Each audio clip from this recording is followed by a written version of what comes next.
Hey guys, welcome to another episode of Makeup Tutorials with Favysmakeover. Today we are doing bridal glam. We're doing a gorgeous bridal glam. These are the products I used.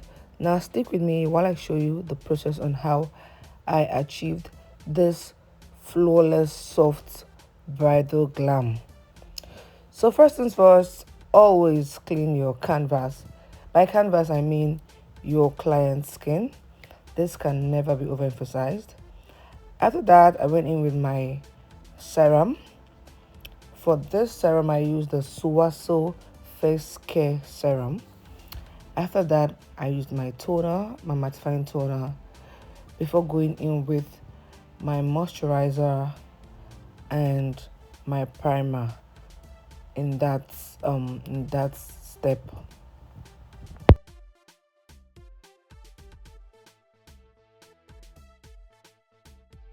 So guys, this is me applying my moisturizer. You have to be very generous with your moisturizer because you need the face to be hydrated. So whatever moisturizer you're using, whether it's a high-end brand or a Nigerian brand, just have to make sure that you're generous with it. Give enough amount that will hydrate the face, okay? So I used my brush to spread it and then make sure it is evenly blended before going in with my mattifying primer. The primer I'm using is Becca primer, and this primer has been discontinued by the brand. So this is an old stock that I've had for some time. It's almost finished though, but then just to mattify the areas that tend to produce more oil, okay? After that, I'm gonna go in with my foundation.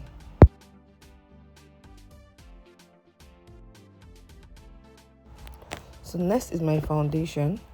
You can see that skin match. I'm very particular about matching your client's skin tone properly. I don't joke with it. I take pride in my skin match, okay?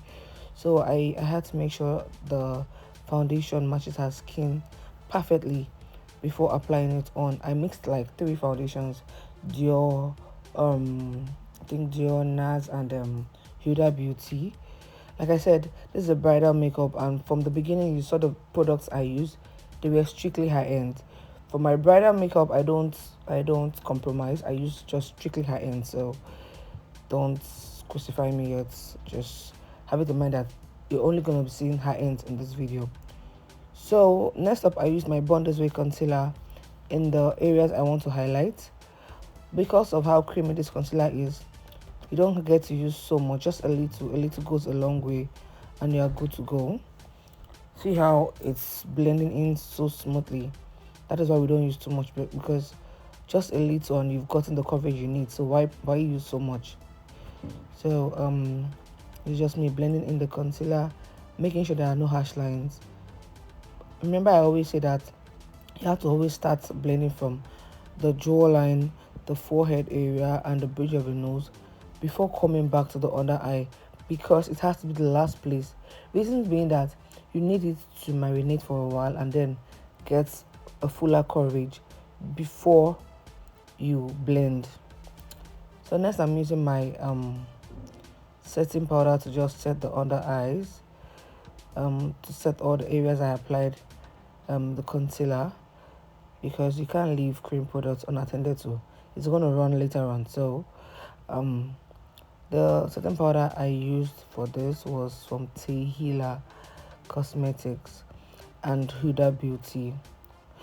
Now I love this new Tehila Cosmetics what's it called, setting powder. It's very lovely. You can even pass for a high-end brand. The quality is top notch. So remember to always tell your client to look up while you're setting their under eyes, because if they don't, there's going to be harsh line, and harsh lines don't go away even after setting. They will stay there. That's why sometimes you notice that your under eyes don't come out smooth after you finish setting. It's because you didn't ask your clients to look up, and they were looking down while you set the under eyes, and then they had creases. So that's why you have creased lines on under your eyes, okay? So now you're going to apply the setting powder on every area you want to set before going in with the bride or the client's shade of powder on the areas you did not set.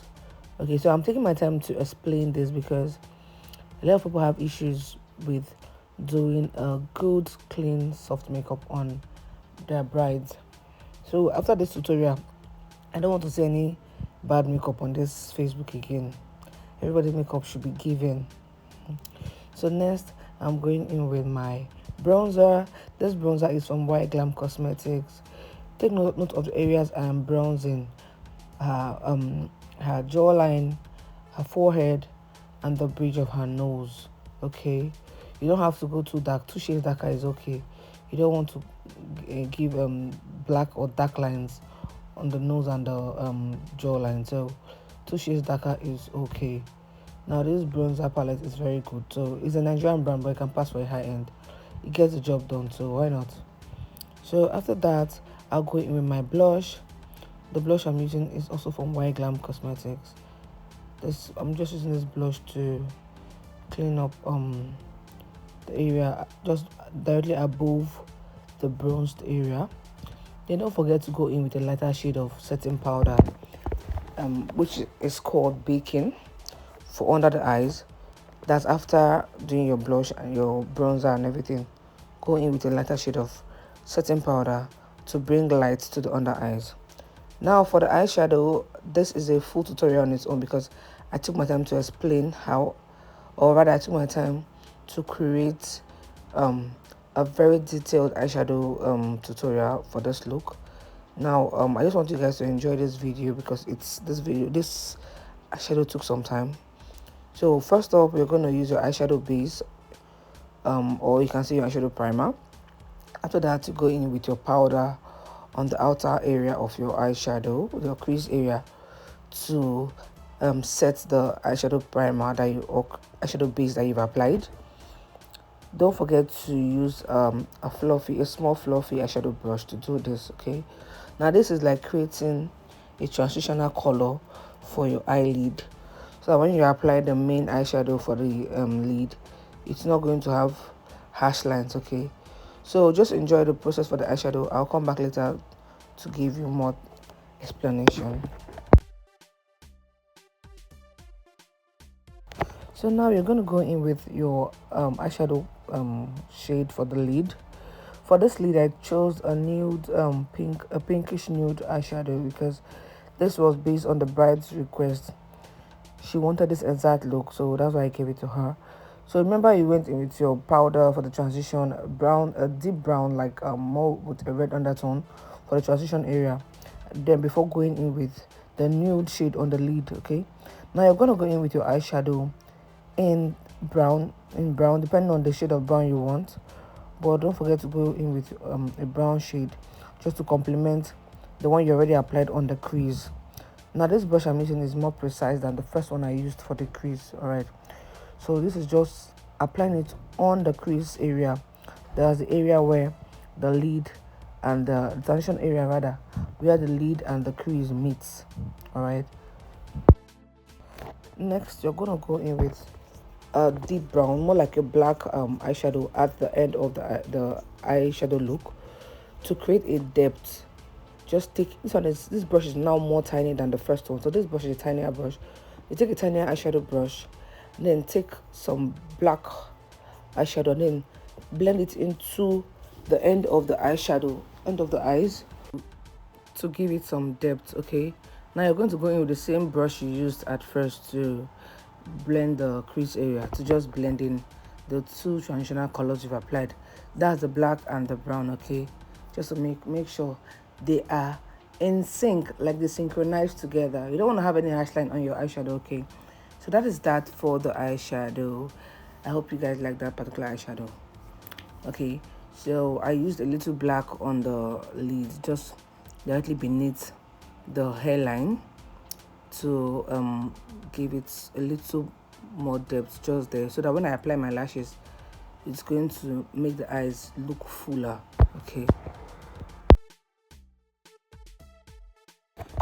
Okay, so for the brows, I already outlined the brows using a brow pencil.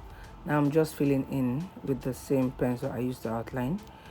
So for this, I'm just gonna allow you guys enjoy the process because I think I've talked about eyebrow a lot. So let me just allow you guys enjoy the process. I'll come back later for other parts of the makeup.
So I'm done with the brows now. I'm just using my blending brush to blend in the concealer and make sure that it's completely dry so it doesn't crease later. So for my lips, I went in with a lip pencil, a brown lip pencil from Hagar and Esther. After applying on the top, I went to the bottom using the same pencil to outline the lips. Now, after doing this, I'm gonna go in with my lip stain. The lip stain I used is from Blossom Cosmetics. So I'm just gonna blend this in. Always remember to tell your client to smile while you blend to avoid harsh lines. It is very, very important. So after that, I went in with the same shade on the top and also blended it in completely. Okay, so that done, I went in with another shade of nude. This one is a bit pinkish, a pinkish nude for the lips, because this was not the final destination for this lips. It was just like the base. I needed a pinkish nude shade, so I needed something to pop first before putting my pink on it. So I used that nude first. And this is the shade I wanted to achieve, so then I went in with this shade of pink on the lips. Then I asked my client to smack her lips together while I blended it, just to make sure that there are no harsh lines. Emphasis on no harsh lines. So that done, I had to still go in with my gloss, because bridal makeup, you need a soft landing, so gloss always brings out this softness in the makeup look. I'm a gloss girly. I can't do makeup without gloss. So I added my pink lip gloss on the lips before going in with the brown to overline the lips. Okay,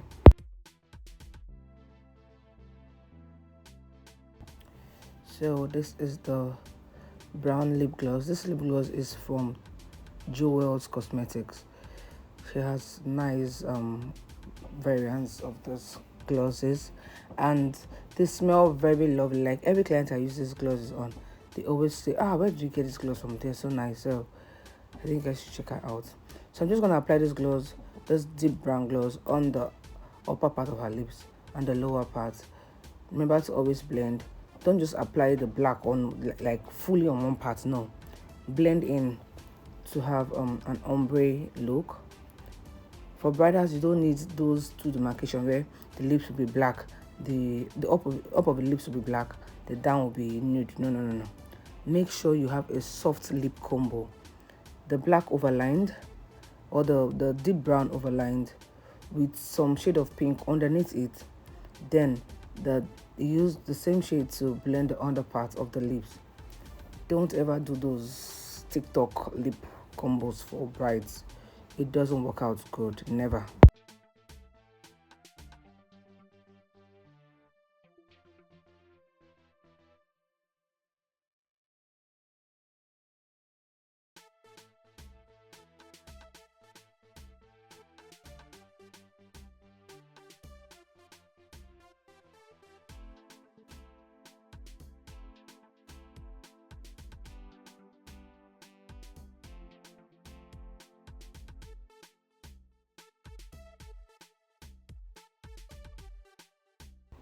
After I finished doing the lips, I did some powdering behind the camera because we were behind schedule, so I couldn't record every step. So I just applied powder, brushed off the setting powder on the under eyes, applied blush and highlighter, and boom, we had this. Pretty, right? I know. It was so pretty. Like, so don't forget to like, comment, and share this video as usual. Thank you guys for watching. See you in my next video. You know I'll always deliver, so don't sleep on this page. Bye.